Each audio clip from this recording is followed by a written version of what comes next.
Engelbert is just not in a good spot. And we talked about it in a previous video, how Adam Silver came out and he kind of backed Kathy. Kathy also said in her public statement that she is not going anywhere. She's never been one to quit on anything, and she is going to build back the relationship that needs to be mended.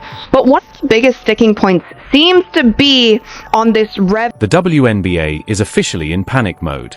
Sponsors are flipping tables, executives are freezing, and 3 a.m. emergency calls are happening non-stop.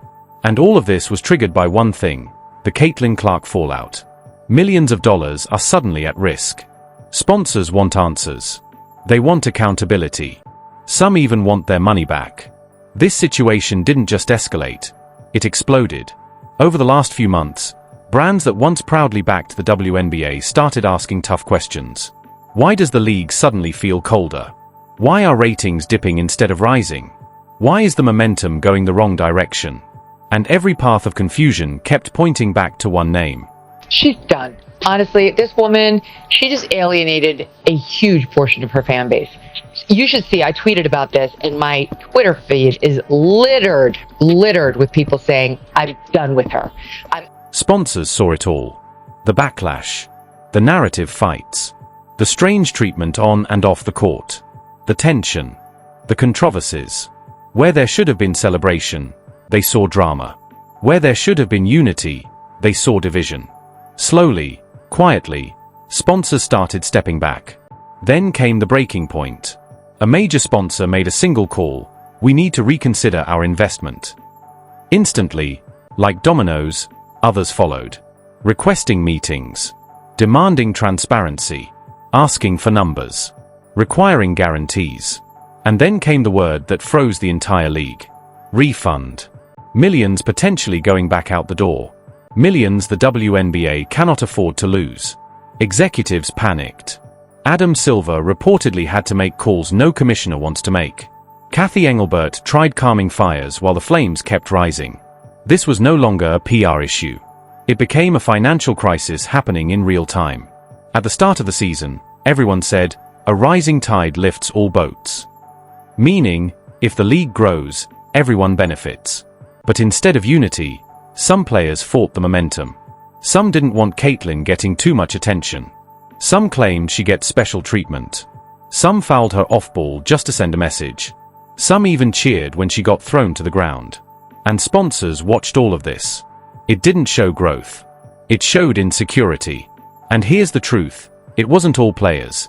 Many were excited she joined the league. Because if someone brings millions of new fans to your sport, you should want to impress them. But ego, jealousy, and frustration made everything worse. Caitlin Clark is the biggest ratings boost the WNBA has had in years. Sponsors didn't panic because of her. They panicked because she wasn't promoted right, wasn't protected, wasn't marketed as a generational talent, and constantly got caught in drama instead of basketball moments. Every controversy, every strange on-court moment, every headline that wasn't about her play. This isn't what brands invested in. Even Adam Silver saw it, saying publicly, Kathy needs better relationships with the players. Things are getting too personal. This is becoming unprofessional.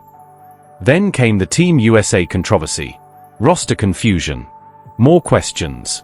More backlash. And sponsor panic doubled. Executives couldn't answer anything confidently anymore. The WNBA is scrambling. Calming sponsors. Controlling narratives. Fixing relationships. Trying to stop the bleeding. But the truth is simple. The Caitlin Clark news cycle exposed everything. It exposed weak communication, leadership fractures, personal grudges, lack of planning, and a commissioner losing support. Reports say both players and owners are unhappy with Kathy Engelbert. She's hard to communicate with. She struggles with sensitive topics. She's not connecting with the league she leads.